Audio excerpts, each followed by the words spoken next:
Hello everyone, how are you? Always thank you so much. I made all-purpose miso using Perilla leaves harvested in the garden.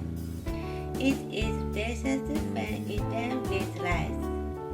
For ingredients and how to make a lighten in the smelly color. Okay, thank you so much. Have a good day. See you. Bye bye. ありがとうございました。